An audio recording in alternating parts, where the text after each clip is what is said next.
ओम शांति। आज की तारीख है 21/9/2022। आज की मुरली के मधुर महावाक्य हैं, मीठे बच्चे बाप हैं गरीब निवास। तुम गरीब बच्चे ही बाप से ज्ञान की मुट्ठी ले साहूकार बनते हो। कहाँ पे साहूकार बनते हो? सतयुग में साहूकार बनते हो। बाप तुम्हें आप समान बनाते हैं। प्रश्न है आज की मुरली से, असुरों के विघ्न जो गाए हुए हैं वह इस रुद्र यज्ञ में कैसे पढ़ते रहते हैं? जो कहते हैं ना यज्ञ होता है तो उसमें असुर विघ्न डालते हैं, तो उस रुद्र यज्ञ में कैसे पढ़ते रहते हैं? उत्तर, मनुष्य तो समझते हैं असुरों ने शायद यज्ञ में गोबर आदि किचड़ा डाला होगा, परंतु ऐसा नहीं है। यहाँ जब किसी बच्चे को अहंकार आता है, कोई ग्रहचारी बैठती है तो जैसे किचड़ा बरसने लगता है। क्रोध में आकर मुख से जो फालतू बोलते हैं, यही इस रुद्र ज्ञान यज्ञ में बहुत बड़ा विघ्न डालते हैं। जो बाबा कहते हैं किस किस तरह के विघ्न आते हैं ब्राह्मण बच्चों के लिए, बाबा बता रहे हैं कौन से विघ्न आते हैं। एक तो बच्चों को जब अहंकार आता है, दूसरा जब कोई ग्रहचारी बैठ जाती है। ग्रहचारी बैठ जाती है माना गृहस्थ में कोई समस्या आती है, या फिर गृहस्थ से लेके गृहस्थ व्यवहार से संबंधित किसी संबंधियों से रिलेटेड कोई समस्या आती है, उसमें उलझ जाते हैं, बाबा को भूल जाते हैं, तो बाबा कहते हैं ग्रहचारी बैठ जाती है। जैसे किचड़ा बरसने लगता है, क्रोध में आके जब मुख से बोल जाते हैं, तो बाबा कहते हैं तो बच्चों का यज्ञ में विघ्न पड़ते हैं। यही इस रुद्र यज्ञ में बहुत बड़ा विघ्न डालते हैं। कई बच्चे संग दोष में आ जाते हैं, किसी के ऐसे का संग कर लेते हैं जिससे बाबा का ज्ञान ही खत्म हो जाता है। बाबा का ज्ञान की बजाय व्यर्थ बातों में आ जाते हैं। तो बाबा कहते हैं कई बच्चे संग दोष में आकर अपना खाना खराब कर देते हैं। माया थप्पड़ मार इनसॉल्वेंट बना देती है। माया थप्पड़ मारकर इनसॉल्वेंट बना देती है, बिल्कुल दिवालिया बना देती है। ओम शांति। याद में बैठे हो तो जैसे योग में बैठे हो। हर एक जानते हैं हमको तमो प्रधान से सतो प्रधान बनना है। ये है गुप्त मेहनत, इसमें कोई बड़ाई की बात नहीं।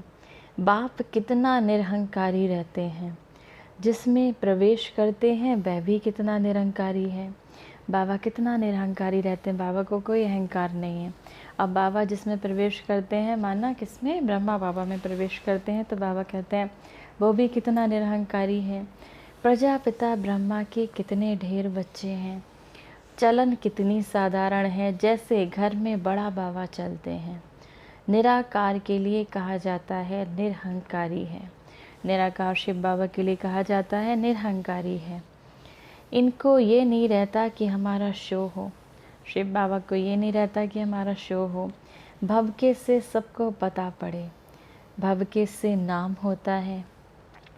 बाप कहते हैं ये सब रस्म रिवाज कलयुगी देह अभिमानियों की है।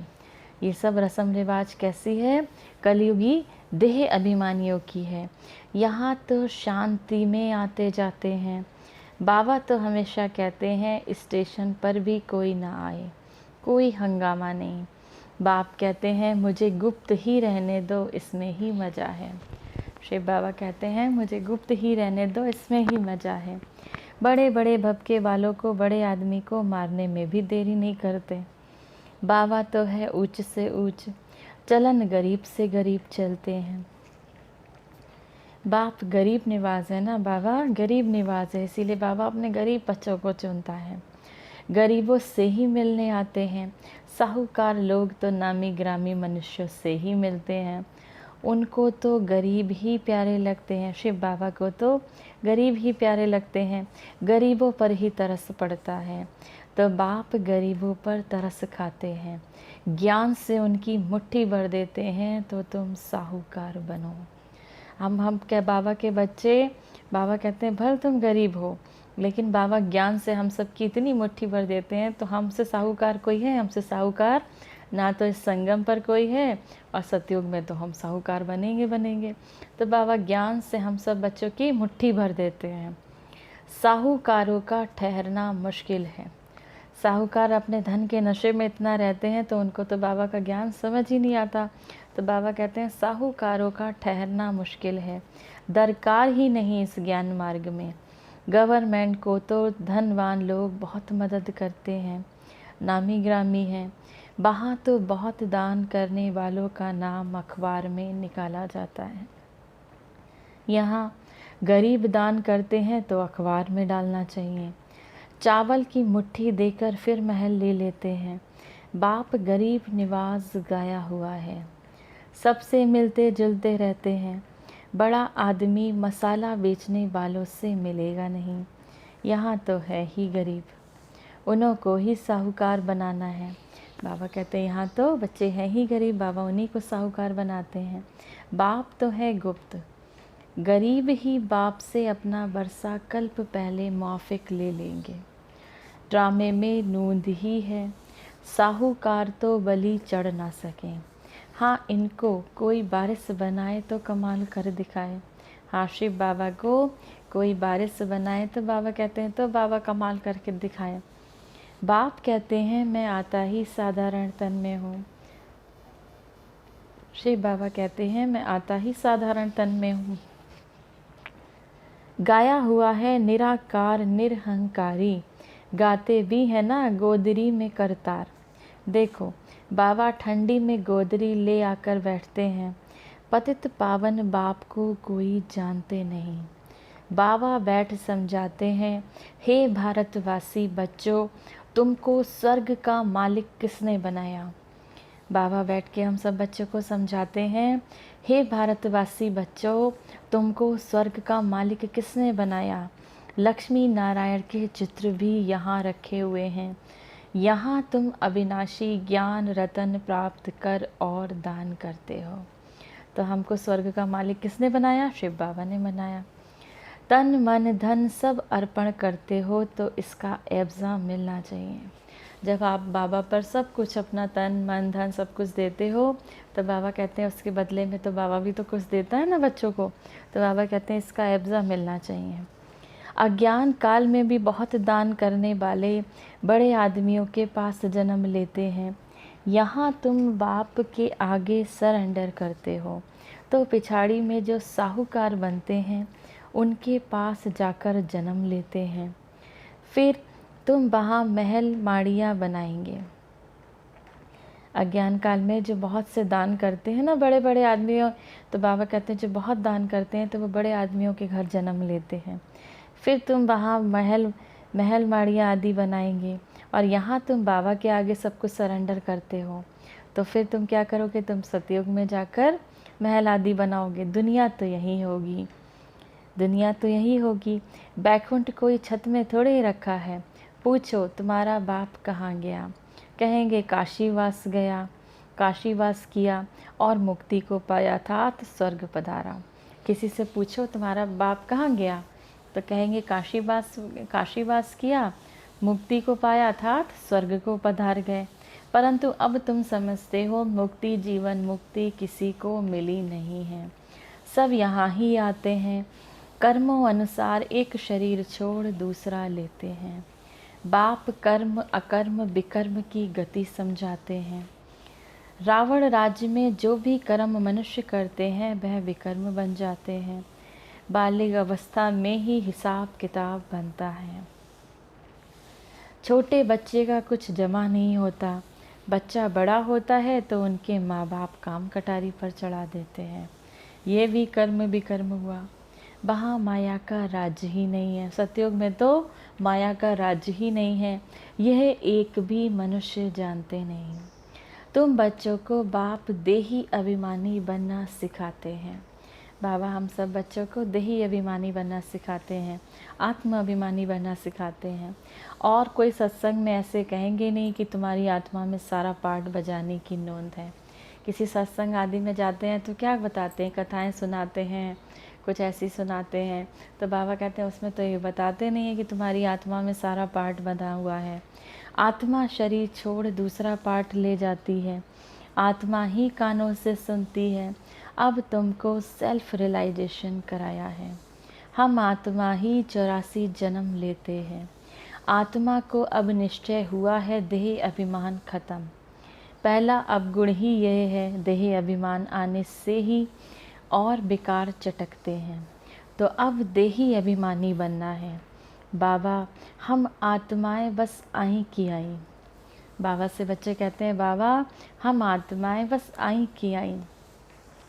84 जन्म पूरे किए, ड्रामा अब पूरा हुआ। अब हमको नया जन्म मिलेगा, खुशी होनी चाहिए। सर्प खल छोड़ता है फिर नहीं लेता है।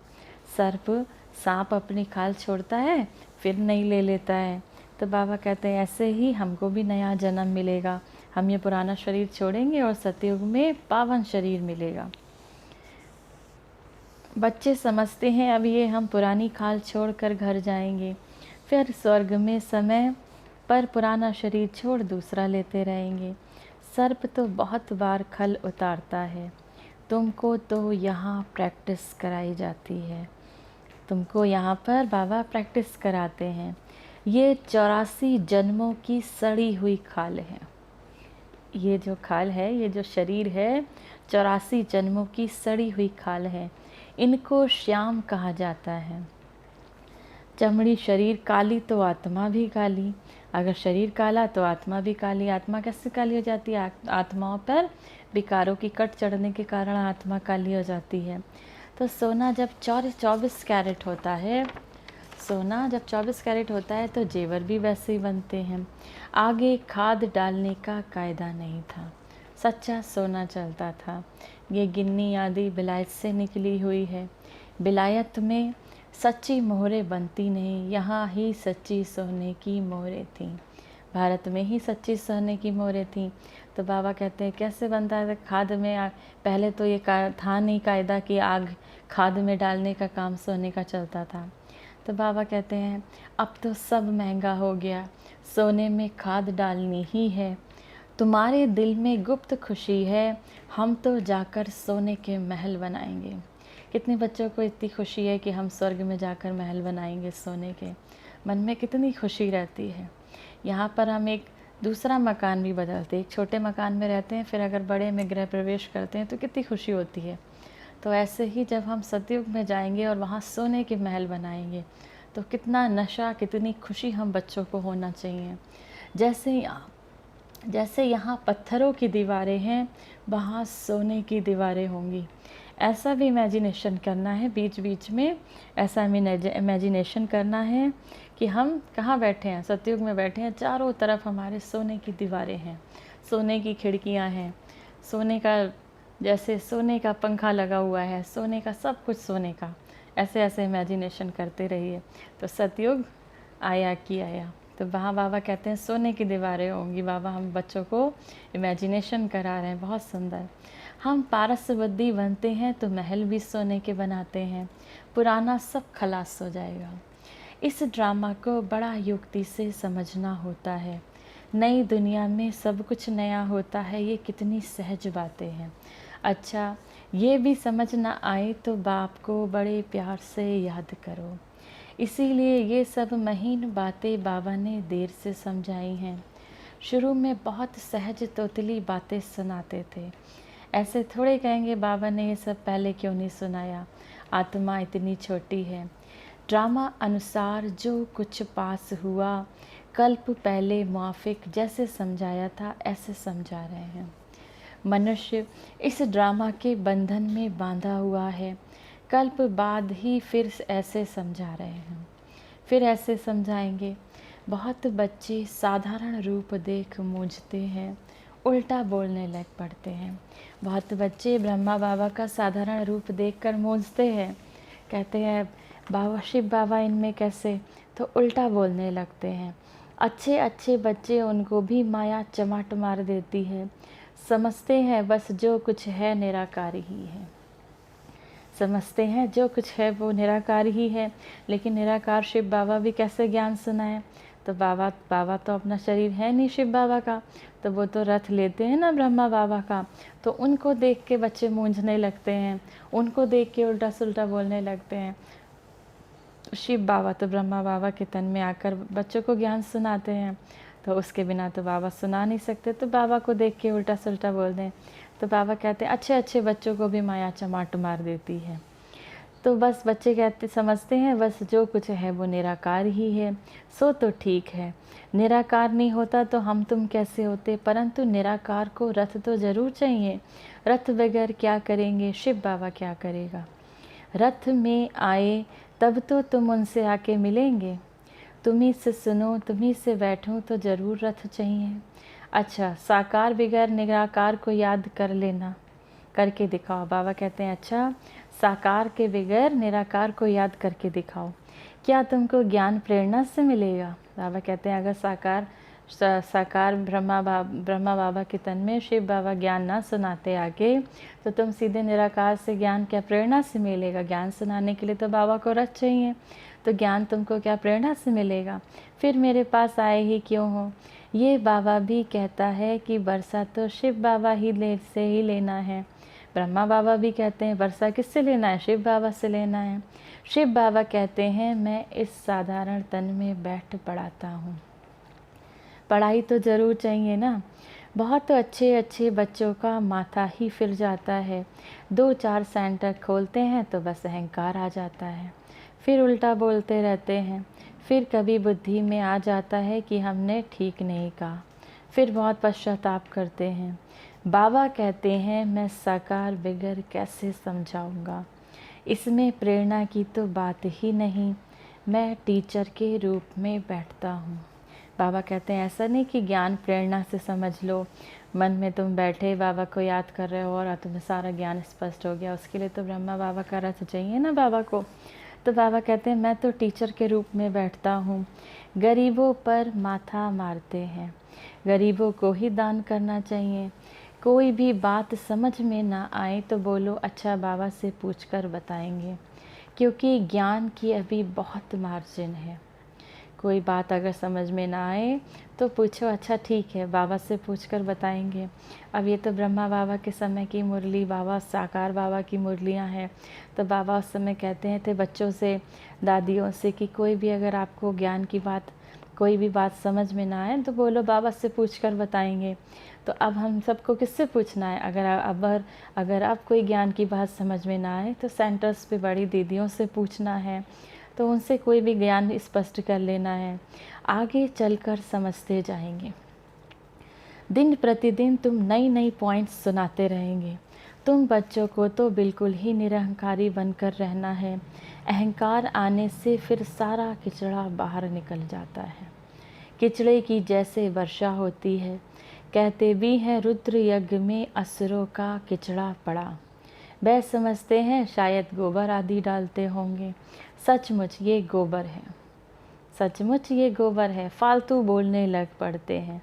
क्रोध आदि करते हैं तो जैसे गोबर डालते हैं। चलते चलते किसको ग्रहचारी बैठती है तो छटेले बन जाते हैं। माया थप्पड़ मार एकदम इंसॉल्वेंट बना देती है। कमाई में ग्रहचारी होती है ना, तब तो कहते हैं आश्चर्यवत सुनंती, संग दोष में आकर अपना खाना खराब कर देते हैं। बाबा कहते हैं आश्चर्यवत सुनंती, तो बाबा कहते संग दोष में आके किसी ऐसे का संग करके बाबा का ज्ञान वो छुड़ा, जैसे किसी का ऐसा संग कर लिया जो बाबा के ज्ञान में नहीं है, फिर उसके दोष में आकर व्यर्थ चिंतन में लग जाते हैं, फिर धीरे धीरे बाबा को भूलने लगते हैं। तो बाबा ये कहते हैं संग दोष में आकर अपना खाना खराब कर देते हैं। बाप कहते हैं बच्चे बहुत खबरदार रहना है, संग तारे कुसंग बोरे। बाबा बिल्कुल मना कर देते हैं। बड़े आदमी के दुश्मन बहुत बन पड़ते हैं। यहाँ फिर विष का खाना ना मिलने से कामेशु क्रोधेशु बन पड़ते हैं। बस हम इनको मारेंगे। बाप तो कहते हैं काम तो तुम्हारा दुश्मन है। तुम पावन देवी देवता थे, अभी कहते हो हम पतित दुखी हैं। कितने बाबा कहते हैं कामेशु क्रोधेशु बन जाते हैं, कितना क्रोध करते हैं काम विकार के कारण, कितना मारा पीठी करते हैं। तो बाबा कहते हैं काम तो तुम्हारा सबसे बड़ा दुश्मन है। तुम्हें याद करना है तुम कौन थे, तुम पावन देवी देवता थे, अभी कहते हो हम पतित दुखी हैं। बाबा कहते हैं इस ज्ञान यज्ञ में असुरों के विघ्न बहुत पड़ेंगे, शुरू से ही पढ़ते आए हैं, मुख्य है ही पवित्रता की बात। तुम पुकारते भी हो कि हे पतित पावन आओ, तो अब आए हैं पावन बनाते हैं। फिर क्यों पतित बनने चाहते हो? बेकारों पर ही शुरू से झगड़ा चलता है। बच्चियां भी कहती हैं हमको तो बाप से बरसा ज़रूर लेना है, कुछ भी हो जाए। बच्चियां कहती हैं हमें तो बाबा से बरसा ज़रूर लेना है, चाहे कुछ भी हो जाए। बाप क्या करेगा? मारेगा ना। लड़ाई में कितना मारते हैं, तुमको बाप कोई मारनी। अब बाबा कहते हैं जो तुम्हारा बाप है, तुम्हारा जो पिता है, लौकिक पिता है, तुम बच्चियां जब कहती हैं हमको तो अपना शिव बाबा से बरसा लेना है, कुछ भी हो जाए, तुम्हारे लौकिक माता पिता भल मारेंगे।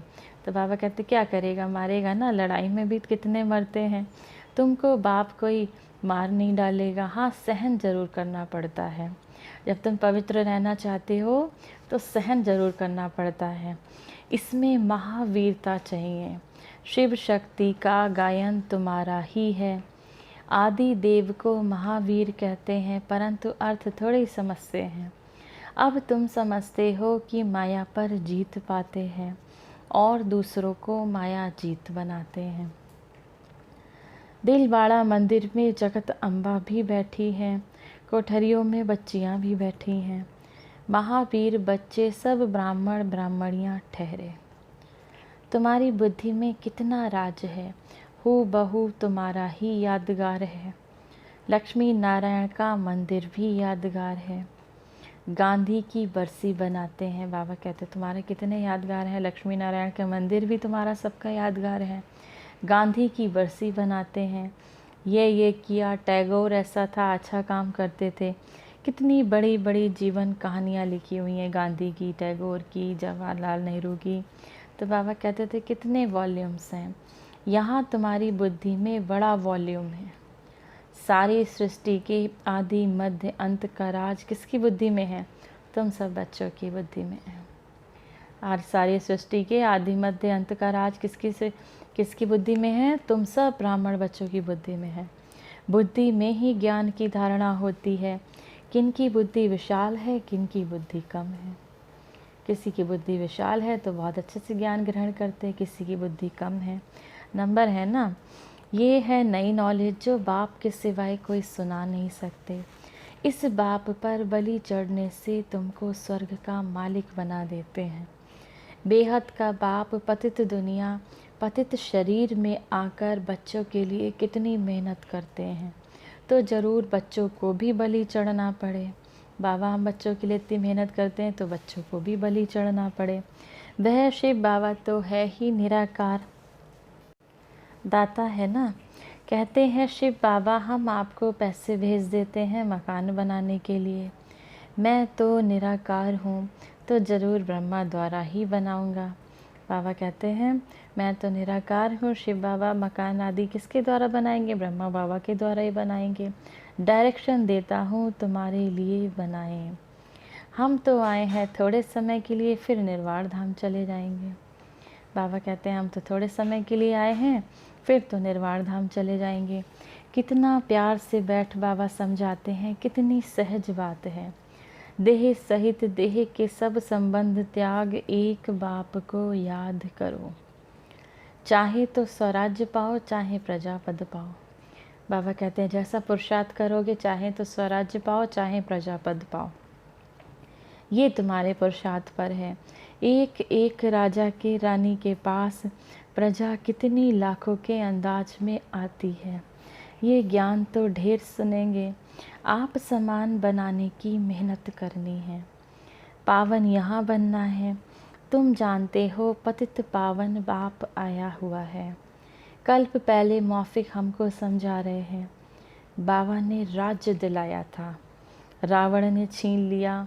हार कैसे हुई, फिर जीतना कैसे है, ये बुद्धि में है। बाबा ने हम सबको राज्य दिलाया था और रावण ने हमसे छीन लिया, तो ये हार कैसे हुई, फिर जीतना कैसे है, ये सब हम बच्चों की बुद्धि में है। हार कैसे हुई, रावण से हुई, अब जीतना कैसे है, योग बल से, ज्ञान बल से जीतना है। बहुत बच्चे ये भी भूल जाते हैं, माया नाक से पकड़ लेती है। सेकंड में जीवन मुक्ति पाते हैं, फिर झट जीवन बंद भी हो जाते हैं, देरी नहीं करते। बाप कहते हैं बच्चे खबरदार रहो, तुम रूप बसंत बन सदा मुख से ही ज्ञान रतन ही निकालो। किचड़ा सुनना भी नहीं चाहिए, समझो हमारा ये दुश्मन है। ज्ञान के सिवाय और सब बातें सुनना इविल है।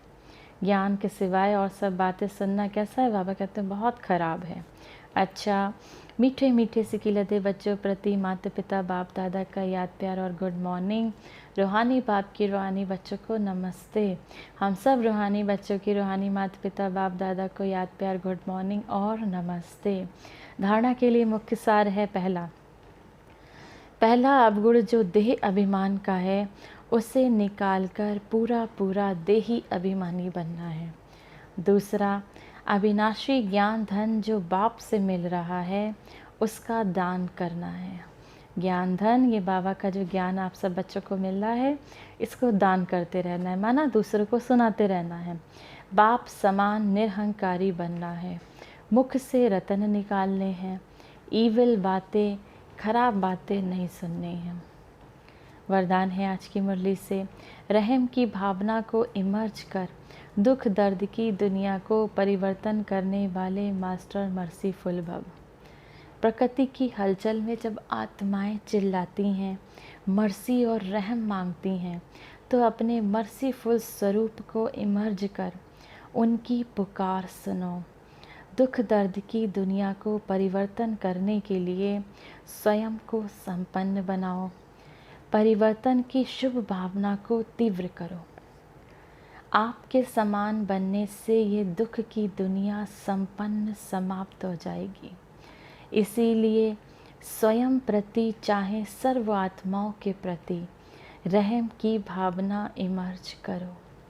जहाँ रहम होगा वहाँ तेरा मेरा की हलचल नहीं होगी।